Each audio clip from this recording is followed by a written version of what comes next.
Hello. So today we're going to talk about multi-level marketing schemes and why it seems like everyone keeps falling for them in 2025. Before we get started, I just wanted to take some time and say thank you to everyone for 13,500 views and almost 50 hours of watch time. I really appreciate all the support, and if you guys enjoy the video, please just subscribe below so you can keep seeing more of them. The general public would think multi-level marketing is whatever, it's a scam or this or that. And then the more I've been in business and the more I've met like good entrepreneurs like Ed or Patrick or yourself, and then I see that at some point they had this training in multi-level marketing, or, I just even look at today and I'm like, okay, well, people are building these downlines in solar, in insurance, in pest, and it's all the same thing. Yep. EXP. They're all multi-level marketing, and, they don't have bad reps. It's just like people just don't really understand it's the same thing. It's called direct sales. All it is a corporate hierarchy, I don't have any multi-level marketing things except like within my own company, I guess, right? Just with corporate hierarchy, but I'm not recruiting anyone to go do things for me. But then again, you kind of are, because people affiliate my stuff and whatever else too.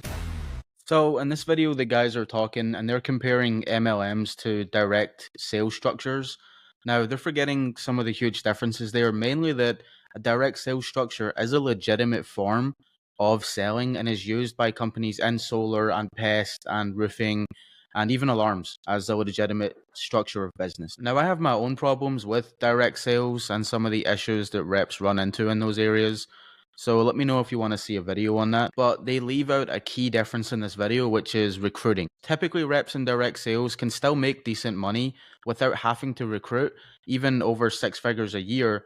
But with MLM schemes, the only way that you're going to make livable money is if you're actively recruiting people under you. Now, that doesn't mean recruiting isn't encouraged in other sales jobs, as the term downline is very common, and it essentially means that you'll get overrides for anyone that you hire. But each individual rep in a legitimate sales company should also be making enough money to provide for their lifestyle. And normally direct sales reps don't need to buy their own inventory and will make their money through either cold calling or door-to-door sales. When I was 19, my best friend, who I met in high school, invited me to an event for his new business. He invited me to the office he was working at. And I watched as presenter after presenter told an amazing rags to riches story. And during the meeting, I took out my phone and I looked up the name of the company that was being presented to me. And I saw countless reviews saying this is a pyramid scheme, scam, etc. I'd only been exposed to this company less than an hour before, and I had the same feeling. Something didn't seem right. Afterwards, my friend came up to me and he had this look in his eye and he was like, so when are you going to sign up? And when I got home, I called him and I said,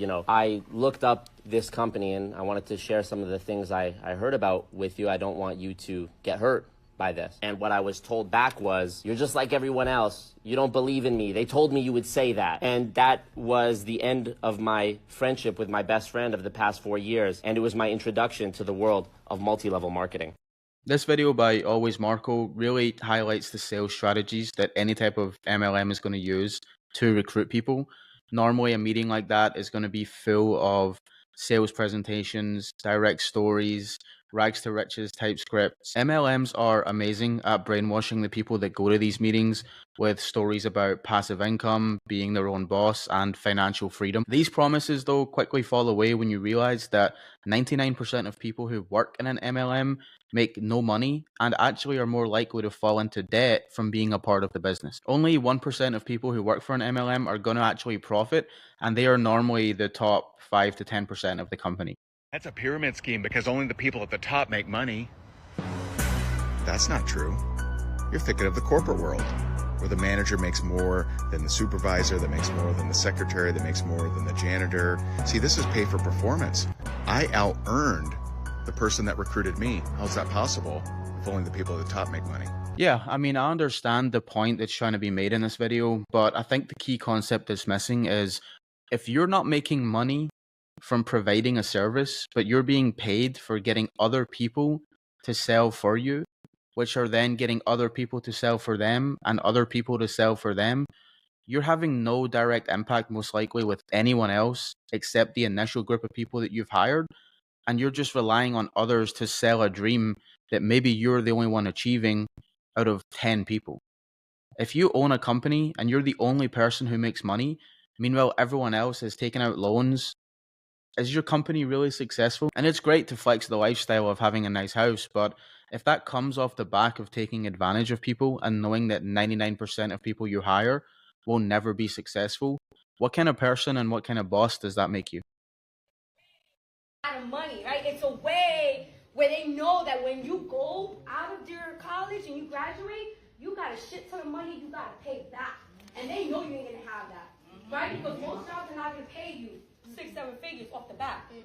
You gotta work your way up the ladder, right? You gotta work your way up. You gotta kiss ass on the way up. And you know what? I was making close to 6 figures. I broke 6 figures as a nurse, but I was coming home with 5 figures after Uncle Sam. Right? You make 100 grand, you come back with like 60, 70. I'm still 5-figure income.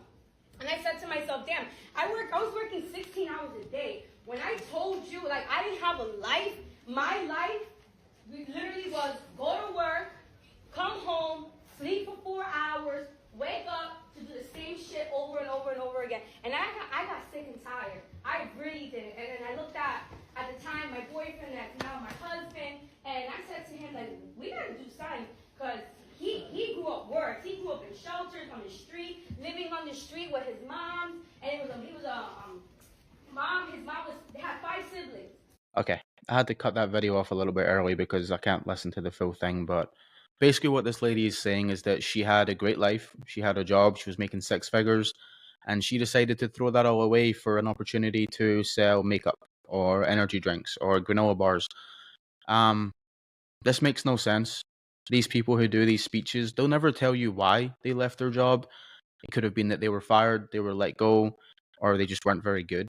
But the problem is, when they propose this life-changing event that was so worthwhile for them to leave their 6-figure job, it's never transparent and it's never repeatable. They're doing the 1% that no one else is willing to do, and they're assuming that you sitting in front of them are also going to throw away the rest of your life and give 60, 70, 80 hours of your work week to a job where you have no guaranteed salary, no benefits, and nothing to take home at night to your family. Honestly, it makes me mad to see the group of people that are there.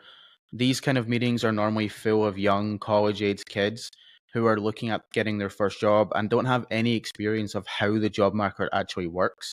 You can take a 21-year-old into a mansion and play music and give them food and show them nice cars and tell them that you achieved it all from your job, where you know that none of it has came from the product that you're selling, and you'll be able to convince them to go out and stand on a street corner or knock doors or cold call all day in the hope of achieving some kind of financial freedom that you've never even experienced yourself. Okay, so I do want this video to be educational. So here's a step-by-step guide of how to get recruited into an MLM. The first step and the most common way is through social media. A friend or a distant relative of yours will start making vague Facebook posts about a great business opportunity that they've found themselves in.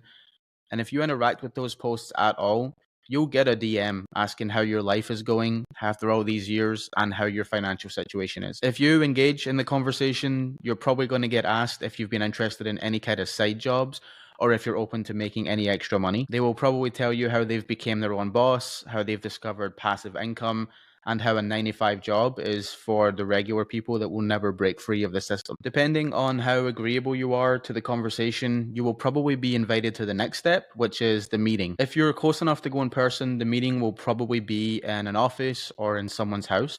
There will be a lot of whiteboards being used, and somebody will probably be handing out booklets or pamphlets for you to read. The whole goal of this meeting is brainwashing, and they are trying to convince you about how their life has been changed by selling these products and how they have gotten these fancy houses and cars and vacations. And at the end of the meeting, you'll probably be given some free samples like energy drinks, granola bars, or shampoo. Now, if they can't convince you to sign up right there at the meeting, you're going to be assigned someone that's going to be your mentor, and your mentor is going to show you an unbelievable amount of attention over the next couple of days. They're probably going to invite you out for a lunch or a dinner, and they'll tell you that they never do this for anyone, but that they just see a lot of potential in you. They're going to pay for your meal and buy your drinks, and they'll probably make you feel like the most special person in the room. This is the last attempt that they're going to have to try and get the money in your wallet, and they're going to lay everything on the table to rope you in. Now, keep in mind, this person is going to be someone who is influential in the company, they'll be a little higher up with people selling below them, and they will probably have a decent lifestyle to show you. They'll show you pictures of them on vacation, their cars, new houses they're planning on buying, and telling you all these stories about how the job has completely changed their life. They're gonna compliment you and tell you that you have the personality needed to help other people in life and make them be successful, just like they want to do for you. But trust me, if you can keep away these advances just for the dinner and go home without signing up, you will probably never hear from that person ever again, or most likely the friend or family member that tried to recruit you in the first place. So this is the part that I find the most interesting. One, is this all legal? And two, how do MLMs continue to operate for so long while clearly taking advantage of so many people? So in order for an MLM to run, there are a standard of rules that they have to abide by as a company. According to the FTC, the company must make the majority of its income through product sales, which are done through legitimate sales channels. This is why most MLMs may represent and sell the goods of their parent company, but they are actually separate entities that are not legally connected at all. The FTC is also notoriously reactive and only tends to investigate MLMs after there's been a lot of complaints received. The FTC has taken some kind of legal enforcement against larger MLMs like Herbalife or Vema, but the vast majority of them are still operating relatively unchecked. Honestly, at the end of the day, life is hard, and finding a job in 2025 can seem like an impossible challenge for people. And the huge amount of scam companies like this only make it more difficult to find reliable and trustworthy income for you and or your family. If you're looking for a job in 2025, use sites such as Glassdoor and Reddit. They normally have pages of employee stories, and they can be a really helpful tool to determine if the company that you're thinking about going to is legitimate and is going to take care of you. Don't settle for companies that don't have a clearly defined compensation structure, including salary, benefits, PTO, and room for advancement. And as always, just be safe out there.